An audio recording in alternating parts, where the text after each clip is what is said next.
Welcome to the American Institute of Architects Kansas City Chapter's Legends and Leaders program. This series highlights AIA architects and others that have helped shape our community, lead the AIA, and mentor a new generation of designers. Dennis Strait is an accomplished architect, urbanist, and landscape architect with a career spanning over 40 years. As a principal at Multi Studios, formerly Gould Evans, Dennis has played a pivotal role in shaping the firm's work in city design, education, and civic projects. His design philosophy emphasizes creating spaces that reflect climate, culture, and a community, ensuring that every project has a meaningful impact on the people it serves. Beyond his design work, Dennis is deeply involved in community and professional organizations. A member of the American Institute of Architects and the American Society of Landscape Architects, he also serves on the advisory committee of the Urban Land Institute. His civic leadership includes being a board member of the Westport Regional Business League and the Penn Valley Park Conservancy, and involvement with the Downtown Council of Kansas City. Dennis is also a respected voice in public forums and conferences, having presented at notable events like the Urban Land Institute's A City We Can All Afford and The Infrastructure Problem. He has been an active panelist and speaker on topics related to housing, physical sustainability, and urban infrastructure. Notably, Dennis co-authored and led Making a Great City public speaker series with the Kansas City Public Library, which explores urban growth, sustainability, and the future of Kansas City's parks and boulevards. Through these efforts, he continues to shape not only the built environment, but also the conversations driving equitable urban development. In 2024, Dennis received the American Institute of Architects Kansas City Chapter Gold Medal Award for his contributions to our profession. Let's meet Dennis. Hello and welcome to another episode of AIA Kansas City's Legends and Leaders program. Today we're talking with Dennis Strait, who was with Gould Evans and now known as Multi Studio for 35 years and recently retired just last week. So congratulations on that, Dennis. And welcome to the Legends and Leaders. Thank you for that too. Well, so we always start with this idea of what even made you become an architect. You're actually an architect and a landscape architect. And those were two different stories. So why don't you tell us a little about why you decided to do that? Well, it's not a short story. The beginning was a sixth grade elementary school teacher who saw that I could draw and I could do math, and so architect comes out of that for most people, and that's what she suggested. So it was an early plant that I had. I grew up with uncles in the construction industry, so I was familiar with construction. That was easy. I spent a lot of time in my later high school years and early college years doing construction, landscape construction, as a way to earn some summer money. And then I went to school at Oklahoma State to get the degree in architecture. And after the second year, it was a 6-year program, and after the second year I was really getting weary of another 4 years of college. So I checked into a landscape architecture program that OSU had, which I hadn't really looked into before then, and immediately hit it off with the director of that program and decided to go that direction. Theirs was a 4-year program. I got into it, and then at towards the end of the 4th year, they added a 5th-year professional degree, so I went in and stuck for that. And graduated, went down to Austin, Texas, worked for a couple of years, got tired of fixing architects' mistakes, and so decided to go back to get the master's so I could have that role as well. And then it took 2.5 years longer to get the master's degree. UT didn't accept much of my landscape architecture program. So I ended up spending 7.5 years to get what would have taken me 6 if I just stuck with it. But I'm thrilled that I did, because the exposure and the insights I've gained through the landscape architecture study and work has really given me a different perspective that's been a great benefit throughout my career. Well, and when we were talking about it, you said that you kind of a tale of two cities. The city you grew up in and then the city where your grandmother lived had an influence on you going into landscape architecture. Well, it certainly had an influence, surprisingly, on my appreciation for urban places. I'll put it that way. When I was growing up in Lawton, Oklahoma, in the mid-'60s, I can barely remember this, but they tore down the downtown. And the reason I remember, like I told you, I was hoping I could build a slot car and go to the storefront shop that had an indoor, really cool slot car track, and I was going to get to race my own slot car, but they tore it all down, so it really disappointed me. But I didn't think about that a lot, but I grew up essentially in a suburb without an herb, is what I later came to realize. And my family is all from central Kansas, so we would hike up to central Kansas, Larned, Kansas, 3 or 4 times a year to visit the grandparents. And little Larned, Kansas, a town of 5,000 people, was my first exposure to urbanity, which nobody would understand that if they just visited. But my grandmother lived on top of a hill on a brick street, beautiful urban neighborhood, small little lots, lots of bungalows, and a variety of mid-century or early century homes. If you walk 4 blocks to the east, you walk down into downtown and the dime store and the movie shop and all sorts of cool stuff. From a kid that grew up in a suburb without an herb, it was really cool to be able to walk to a real urban, center. If you walked 3 blocks to the south from my grandmother's, you were walking into one of these great WPA parks. There was a long little creek there in Larned. And all around that was just these beautiful neighborhoods that you could walk around and discover these wonderful homes and all their landscapes and all their personality. And it was a beautiful, walkable community. And I grew to appreciate that in the places that I lived up until we moved to Kansas City in the late 80s. And that was part of the reason I moved to Kansas City, because it was familiar territory to me. The neighborhood I live in now is not that much different than Larned, Kansas. A little bit of a step up, but not that much different. So yeah, in that regard, those 2 towns had a big impact on my appreciation for walkable urban places. Great. I love that story. That's why I call it the Tale of Two Cities, and it actually influenced you not just into architecture, but also into landscape architecture. And because a lot of the work that you were doing was planning. What are some of your more significant projects that you had over the years that you like to think about? So when I came to Kansas City, I was trying to find an architectural position because I just graduated with the master's in architecture, and I didn't want to get back into planning and landscape architecture because I'd been doing that. But I'd been fortunate. I'd picked up some significant planning projects down in Austin, and I had a director of that office who gave me a lot of rope, so I got a lot more experience than I probably should have. And I came to Kansas City, and nobody knew what to do with me because they wanted to put me in an entry-level architecture position, and I just wasn't interested in that. I'd had too many other experiences doing, project management, project leadership, whatever. So I ended up taking a position with what was Ochsner, Hare and Hare at that time. Ralph Ochsner was the planner here in town. Who, amazing person. Yeah, very intelligent man that I learned a lot from. He had bought the old Hare and Hare planning firm back in the 70s and had turned it into his planning. Well, you might say a little bit about that Hare and Hare firm, because I don't think anybody's mentioned it yet it has a huge history in Kansas City. It does, and in the country. Hare and Hare was one of the first landscape architectural practices in the country. There were a handful of them scattered around the country, but from the early 1900s on, they designed most of what we think of as the outdoors places in Kansas City and around this region of the U.S., including areas like they were involved with most of what J.C. Nichols planned from the 1920s on through the 1950s. Everything from neighborhood planning to parks planning and estate planning, cemetery planning.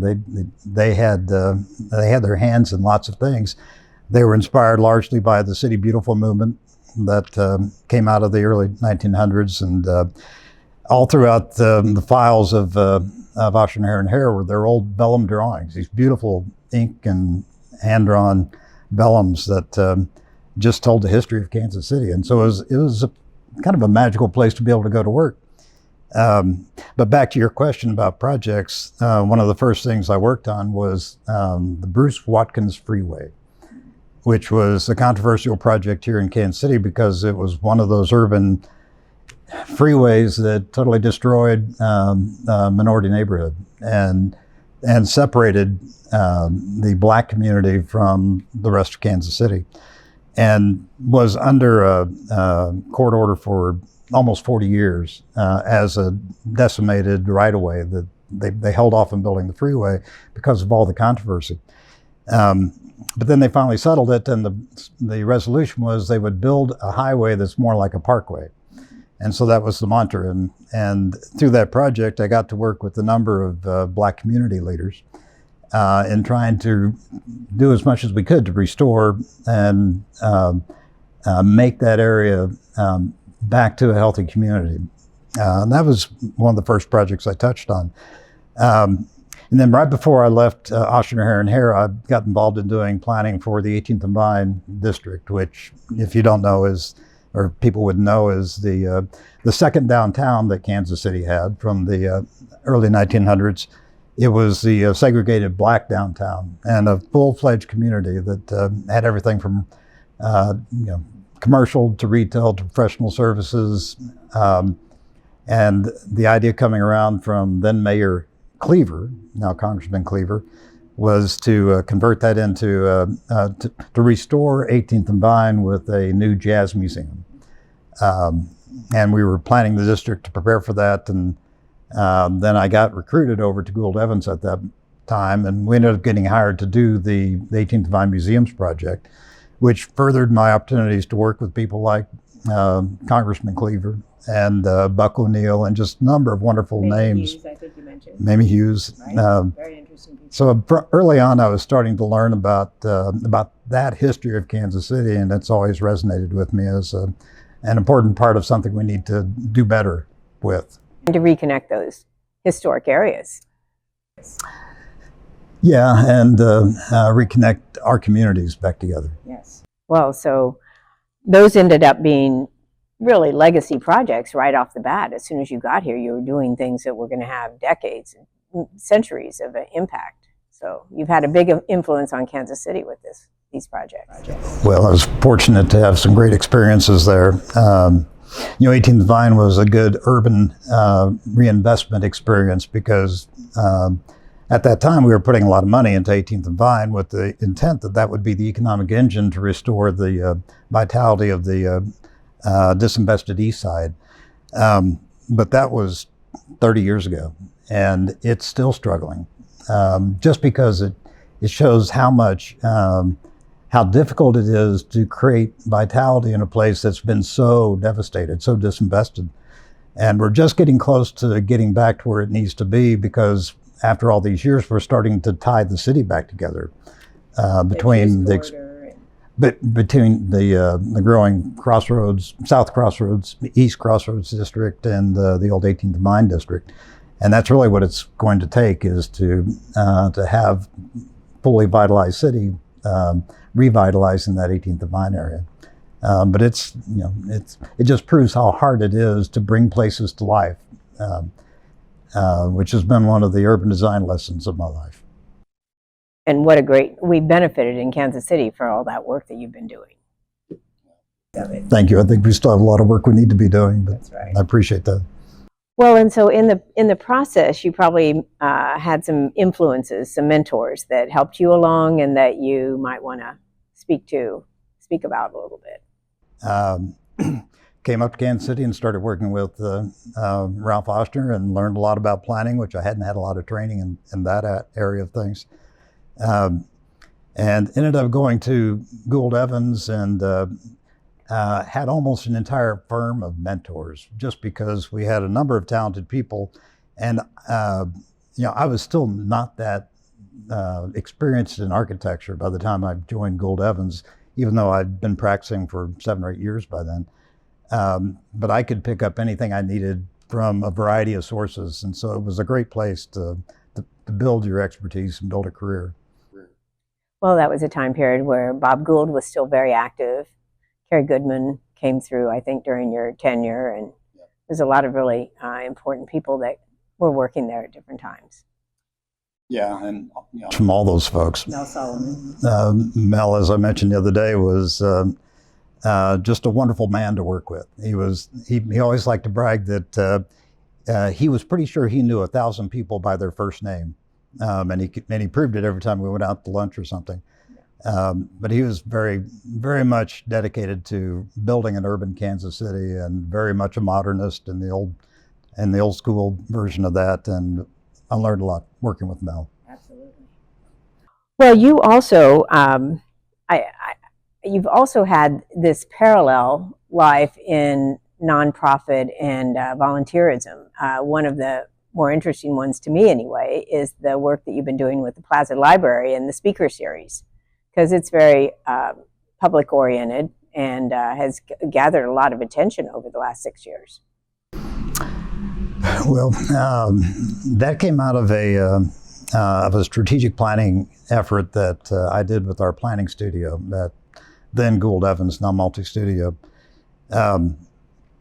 Our group had always done community planning and development planning, urban planning. And what was a common occurrence is, because I worked adjacent to that group. I didn't really work with the planning studio. I was still leading the architectural studio at that time. But it was common to listen and hear those folks complain about the dumb mistakes that cities were making. And as we started doing the strategic planning, that kept coming up. And at one point, I just suggested, well, why don't we just call the strategic plan the Stop Doing Stupid Stuff plan, and make that the focus of our effort. And we didn't choose to use that as our banner, but it helped us realize that a lot of the mistakes that cities were making were costing them, and costing them to struggle financially. So we went down a path of focusing on on how development pattern influences the financial health of your city, because your financial health influences what you can do as a city for not only what you can care for, but how you can provide opportunities for your people.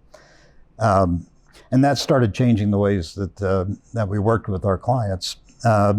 Most easily, it was impactful on our smaller community projects, where you could meet with the mayor and city manager and a few key civic leaders and talk about these issues, and pretty quickly get some momentum going.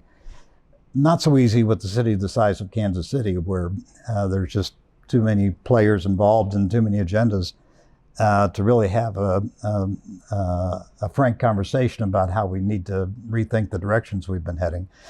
So a decision was made 7 years ago for us to talk with the public library about putting on a speaker series as a way to bring this understanding out into the community. And so Graham Smith with our planning studio and I met with Crosby Kemper, who was the director of the library at that point. And Crosby had started with the library a signature speaker series, which was one of the highlights of Kansas City. He was bringing thought leaders from around the country in to take on significant issues, and it was a great forum that he had created.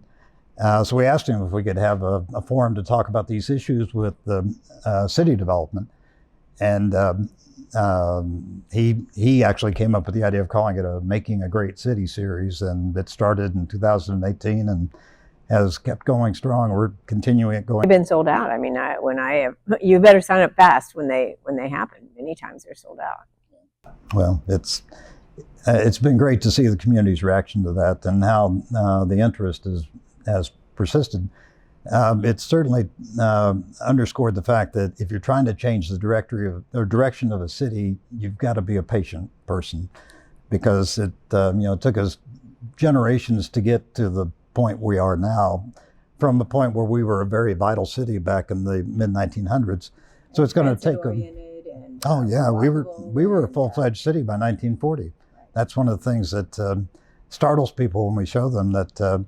We went from just a little village, a settlement on the Missouri River in 1850, to a full-fledged city with a full-fledged skyline, a bustling downtown, an incredible welcome center we call Union Station, and over 100 miles of streetcar.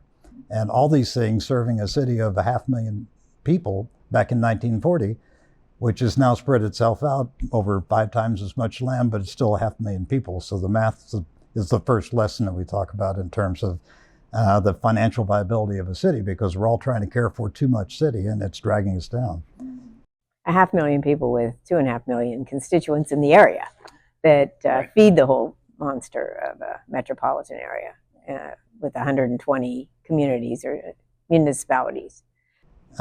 So, after studying what makes urban places work for many years, that is one of the primary lessons that you learn, is that you've got to pay attention to the viability of the local economy and how the decisions you're making are improving your ability as a city to do more and do better. Mm-hmm. Do more and do better. Yeah, fabulous. Well, I'm wondering, are there other areas that you've done outside of your job, other roles that you've played that you have found to be really significant that you would like to talk about? So I spent much of my career on architecture and not on the planning and urban design side, doing some wonderful projects. I mentioned 18th and Vine. I got to work on the Truman Presidential Library, the last major renovation about now 25 years ago. More recently, projects like the State Historic Society of Missouri, which is an amazing project that our state of Missouri funded for a home for the Historic Society in Columbia, right on the edge of campus. And a variety of other libraries and civic centers, those kinds of projects. So I've had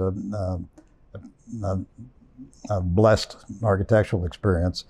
Most of my work has been in higher education, and over the last 20 years, much of that's been in campus planning, which is more adjacent to the planning experience I've had, and it's allowed me to take advantage of the broader perspective that I got out of having the dual degree. And that's gotten me involved in, I think I mentioned the other day, almost every campus you can get to within 2 hours of here by car. And then some's a little bit further than that. But probably touched on 15 or so campuses over the last 20 years. And many of those leading to additional architectural projects. And in many cases, getting into a situation where our group got to be more or less the campus architect for helping to frame the vision. Yeah, and helping to transform some campuses, totally rejuvenating them in terms of their physical fabric. The last project I did before I retired was probably the driest thing that any design student would ever want to hear about, but it was one of the most satisfying projects I ever did. And that was for the Board of Regents for the state of Kansas. By that time, we'd been doing a number of these community planning projects with our planning studio on trying to help people see the need to develop more wisely and to build a more vital ecosystem. Well, campuses have a history of not being very wise in terms of how they develop and maintain and create a sustainable system. And the state of Kansas is not different in that regard. And since we've been doing higher education work for many years, we have the firm has a 40-year plus history of the state of Kansas. And we know their deferred maintenance backlog. And we know that it's to the point where the problem's becoming exponential. That if you don't address your fundamentals and you continually don't address your fundamentals, that it starts to get to a point where it's going to get catastrophic. And that tipping point was starting to be something that the leaders at KU were starting to recognize and trying to make a case for 10 years ago.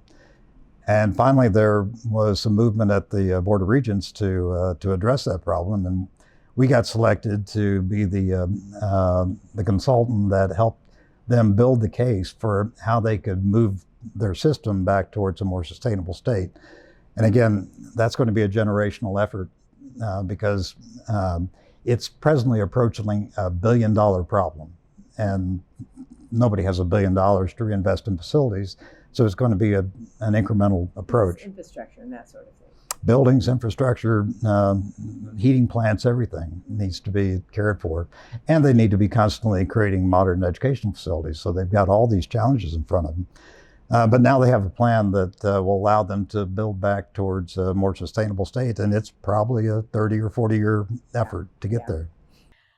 So one of the things we like to hear is what you might offer in terms of the vision of the city, where you think that might be going, or you have ideas based on your experiences. When we first met with Crosby to talk about the speaker series, he said, "Man, you got to come up with something positive to talk about, because all this that you're pointing out is pretty gloomy stuff." So we made a point to provide some clues along the way about things we could be doing differently. And one of the things we've spent our time on last year was looking at the affordable housing problem here in Kansas City, but in the country.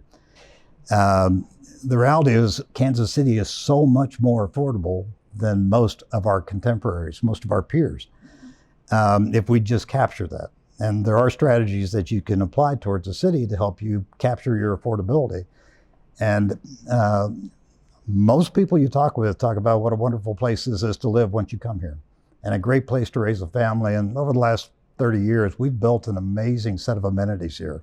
So we've got a lot going for us, except we're not sustainable in terms of the way that we've developed. So we need to change that part of our trajectory. And the affordability is an issue in Kansas City. So if we just focused on housing and nothing else, and made every effort to facilitate housing development, to encourage housing development, housing of all types, primarily in our central city, the part of the city built for transit, built for efficiency, built for sustainability, we could change the trajectory of the city, and it's probably the wisest investment we could make, because it would just build in the affordability of our city and build in the vitality, because at the same time that we'd be creating the housing stock that all cities need, but ours too, we'd be rebuilding the neighborhoods that were built for transit, that were built for people to live in a more affordable lifestyle. And frankly, to support financially a city that could be sustainable because of the efficiency of its land use. So AIA Kansas City has just conferred on you the Gold Medal Award, which is the highest award that we honor here locally. And that was for some of the work that you've been doing in the whole city itself. So we do want to make sure we recognize that. You've been active in a lot of different groups, and so we're happy to see you here in AIA Kansas City and enjoying this connection with you. We want to know about your ideas that you would give to young architects or landscape architects, and what advice you might give them based on those years of experience. Well, so I was completely shocked about the recognition. My partners completely fooled me and told me I needed to come here just to represent the firm. And so it was a surprise to you that evening? Yeah, and I completely appreciate AIA for that recognition, because I know who's been recognized in the past and admire those people, so it means a lot. So for folks who are considering getting into the profession or young architects, I just reiterate that this is a great way to make a living. We are lucky to be able to be involved in the process of building the world. And it's a privilege. Because it's so coveted, there are a lot of people who want to do what we do. So it's a competitive business. It's a hard profession to move into and be successful. So just know that. I mean, it appears glamorous from the outside, and it's always a fun thing to talk about at a dinner party, being an architect. But the reality is, it's a very demanding profession, because there's so much that you have to know, and there's so many ways that projects could be better, and you're continually practicing and learning and trying to do good work. So just know that's a reality of it. But what could be more rewarding than to be able to work with people to better their lives? And that's really what we get to do as architects. We get to help libraries deliver better programs, and corporate organizations deliver better workplaces, and cities to create better places for people to find their own successes and their own, make their own lives. So it's a wonderful profession, and I'd encourage anybody who's interested to really dedicate themselves to it and try and make the most out of their career and their communities through design. Well, you've clearly been a contributor, giving back into the community, and we appreciate that. And congratulations again on your gold medal award. Obviously, very deservable, and this has been a pleasure to talk to you today. So thank you for your time, and thank you to AIA Kansas City and the team here for completing another Leaders and Legends session.